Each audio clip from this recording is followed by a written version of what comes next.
This is Boomer Life on CL650. Welcome back to Boomer Life on CL650. I'm Joanne Sutton, along with Maria Howard today, the CEO of the Alzheimer's Society of British Columbia. Jane Monroe has joined us in the studio. Jane is an award-winning poet and caregiver. She's also with us today. And now we turn our focus towards safety for those with dementia and Alzheimer's disease. And to speak on that, we say hello to David Herford. Thanks for joining us today. Thanks for having me, John. So, David, you're going to have to tell us a little bit about yourself and your position with Safe Care British Columbia. Well, for me, I come to this from a personal perspective as well. I have a grandmother who's in care. She's been in residential care for 10 years, which is a long time. And like a lot of families, you know, it was a tough decision. I always didn't want to end up in one of those places, so to speak. But we really had no alternative. And I've watched as it has literally added years onto her life. The social interactions that she has with other seniors. 10 years is a long time to be in residential care, so it really has added years onto her life. The relationship that she has with the care aides and the staff, it's just been inspiring to watch. So for me, I had an opportunity a number of years ago to take a job with a large association in BC that represents a number of the care providers, the employers who deliver the care, and jumped at it and really enjoyed the chance to become involved to advance policy. This is a dramatically growing area of healthcare policy in Canada. So for me, I enjoyed 3 years with the Care Providers Association, and then this past year, our permanent executive director was going on a one-year maternity leave, and the opportunity came up to help the organization, which is still a very young organization, Safe Care, kind of grow to the next stage. And so I jumped at it and very happy to be back and honored to be back working for the sector, but particularly the seniors that we serve, and also in this job in Safe Care, particularly the people who are doing the work every single day, helping our mums and dads and brothers and sisters who are in care.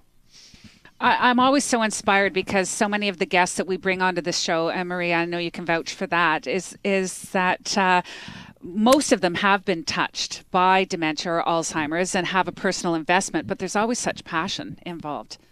I think that everybody has lived the experience, and so really understands that things have to change and things have to move to a different way of helping people. And so the best way to do that is for people coming forward and committing to that. That's excellent.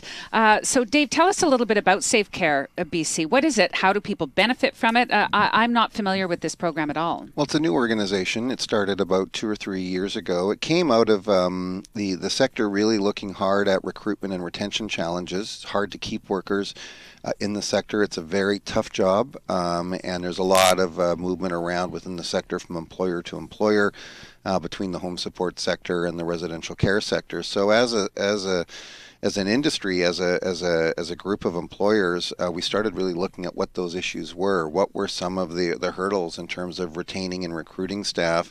And very quickly we got into a discussion about safety. And started talking about, one way an employer can really demonstrate a commitment to their employees is to make sure that their workplace is safe. And then we started talking to WorkSafe BC and started to really discover what some of the injury rates were in this sector. It may surprise some to think that seniors care has higher injury rates than in other industries like forestry and mining and construction and those kind of things. So as we started talking to WorkSafe, they talked to us about creating an association focused exclusively on safety. So what we do is we take some of the premiums that the employers pay to WorkSafe BC, and we carve a little bit of that off and create an organization that is dedicated 24 hours, 7 days a week to doing nothing but reducing those rates of injuries in the seniors care sector. So we have the employers putting their money where their mouth is to some extent. They care about this issue deeply. And not only is there a direct benefit to the workers by reducing the number of injuries in the workplace, but also in the long term a benefit to the quality of care for seniors as well. A safe, happy care aide to us equals a much happier and better healthcare experience for the people that we're serving. Mm-hmm. So it might seem like a bit of a redundant question, but just can you give me an example of a safety issue that could arise in a senior's care or for someone with dementia? Yeah, we lose We lose about 112,000 days lost a year to injury claims in the sector. Half of those are related to overexertion, so things such as lifting. You have to remember about 90% of the workers in the sector are women, and the issues around lifting, just holding seniors up, walking with them can be difficult. So half of the injuries are related to overexertion. So lifting, like lifting out of a bed or lifting in and out of a wheelchair or Absolutely. in and out of a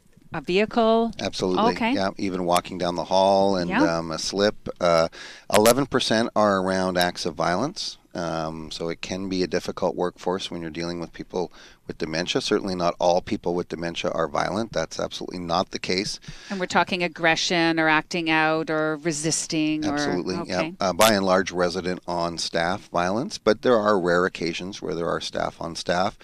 There are issues like bullying and things like that go on in any sector. WorkSafe now looks at stress and mental health as being an issue. And of course, for the people who are working in this sector, they get very attached to the seniors that they're serving. And of course, sometimes people will pass in residential care.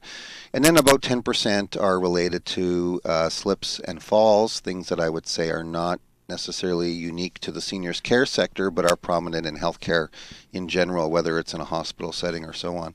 So, but by and large, it's the overexertion, which really goes to opportunities around training, the proper way to lift.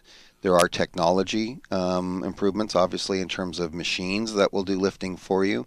So there's a lot of work to do in those areas. So I know a lot of discussion has been centered around what we call a person-centered approach.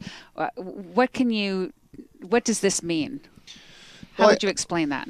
Well, I think it kind of means what it is. Person-centered is really putting the needs of the individual at the front of the line, and the needs of the system are secondary. So there's still some challenges there. I think that person-centered care is something that is a little bit foreign to our traditional system of healthcare, which is really geared around the rigid nature of a hospital and acute care setting. But really developing care plans around the individual needs of a person. I'll give you one example. The regulations in seniors care are very strict in the sense you must serve breakfast between 7 and 9 a.m. And some seniors don't want to eat between 7 and 9 a.m. They may not even be awake. They want to. They may want to eat. They may be early risers. Who knows? So I think we really have to start to put the needs of the system in the backseat and really listening to families, listening to seniors. Especially in the early stages of dementia and Alzheimer's, and really building the care structure around them. And that is an adjustment. It sounds common sense to us. Yeah, but it's not always. But when it comes to the healthcare system, and this is really the time that we're in now in terms of the healthcare system in British Columbia and in Canada, is a major shift. All of our laws and regulations around healthcare are really attached to a hospital model. You'll hear from Dan later in the show. We are really moving much more towards a community-centered model of care, and that means in some cases moving limited resources maybe out of a traditional acute care setting, which is probably the worst place for a senior, where you have many seniors who have a problem. They end up in an emergency room, moving some of those resources into the community, whether it's for long-term care or home support. So tell us about the relationship with the Safe Care BC and the Alzheimer's Society, and how the two of you work together. Well, it's one of the great things about Safe Care is now we have this organization that's doing nothing but safety. So the Alzheimer's Society is a great example of a group that we've been able to collaborate with. And when you talk about organizations across Canada, the Alzheimer's Society is a terrific model. And the work that they do, and they've been working so many years on this file, have been amazing. A number of years ago, they penned a major report, Rising Tide, I think, which was a landmark report that came out 4 or 5 years ago that really sent a signal to everybody that this wave was upon us. So we work with the Alzheimer's Society on workshops. They have a tremendous amount of expertise. So, earlier this month, we've had a number of workshops where we have facilitators from the Alzheimer's Society sitting with staff, care aides, people who work in long-term care facilities, to give them the basics about dementia and Alzheimer's, what it is, the various stages, tips, triggers, really informative session that I wish everyone could have access to, frankly. But it's a terrific help for us in just getting the knowledge and listening to their experiences. They are directly connected to the families and the people who are going through this journey, and so their feedback in terms of our programs and services is invaluable. But now that we have this organization, we can work with groups like the Alzheimer's Society. We work closely with WorkSafeBC. We work closely with the unions. It's a very unionized sector, and the unions have a lot to bring to the table on this. So I think through Safe Care, we can provide avenues from the Alzheimer's Society into all of those groups, and we can really become much more connected. So it actually seems integral to the future of dementia care is having a program like this. I think so. I think it's it is to some extent, I think, a natural evolution of just an increased focus on this sector. And I think the actual care aides that are doing the job, it's the pay's not great. You can make a comfortable living, but for the type of work that they do, you really have to love it. This is something that you don't necessarily do for the money. This is something that you do because it's in your heart. But I think what we need to do is we really need to elevate the status of the workers in this sector, as professional, skilled people. We have to look at their training. We have to look at their education. We have to thank them. We have to value them more. And I think Safe Care is one demonstration of saying that, which is, we care about your safety. We want you to be happy and healthy at work. Wages and other issues like that are dealt with at other tables, certainly. But I think this is all part and parcel of a natural evolution of this continuing care sector really becoming much more of a focus in the healthcare system in Canada. Maria? It's a wonderful partnership because from the Alzheimer's Society's perspective, it's continuing to build the message that we want to have people seen as people first and their disease second. We know that another real big shift in healthcare is people want to stay at home as long as possible, and really that is becoming a big focus, which is wonderful. Unfortunately, what that means is for those individuals who do eventually need to go into care, when they come to care, they are much more further along in their progression of the disease, and they may no longer have their voice or their ability to actually express their choices, their interests, their things that they want to have in their environment. And so by having healthcare workers understand how to interact with someone and see them as a person first, when that person may not be able to give the normal verbal cues and things like that, is really essential. Jane, I can see you nodding. You must share some sentiments with this as well. Yes, I agree completely. When my husband was first moved into care, he was in total rebellion. He spent 6 weeks without taking a shower because he wouldn't allow anyone to, on schedule, get him into the shower. It was the same with meals. He wouldn't eat. It was hard for me to just get enough calories into him because he wasn't ready to get up at 8 a.m. or to go to lunch at noon or to eat at 5:30 his supper, and he just would refuse. So people are not, they move into institutions, but they are not adapting easily to these institutions, and the institutions are just very unfriendly to them. It's too rigid. It's one size does not fit all, and I think you made that point earlier, Dave. Absolutely, and Maria mentioned home care, and that is definitely the area where the healthcare system is moving to keep you at home as long as you possibly can. Now that presents some other issues. Right now, Safe Care BC is focused exclusively on the long-term care sector, but we are planning within the next year to expand that reach into home support. The home support workers, many of the things that we're talking about in safety in the long-term care sector can be easily transposed onto the home support sector, but there are a whole bunch of really unique elements to being a home support worker, not the least of which when it comes to workplace safety, the drive. You're trying to get on schedule, you're trying to get to 3 or 4 different homes. There is a sense of isolation in the sense in a residential care setting. You have a team, you have a crew, you can huddle, you can talk, whereas in a home support sector, it's just you and the senior.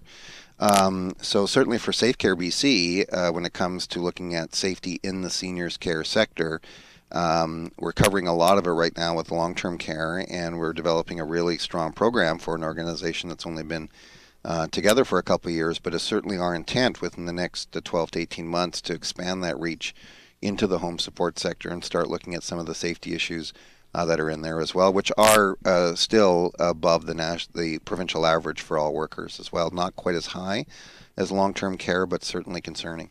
Well, David, you've opened our eyes a lot to the program, what it's about, who it helps, and how it works.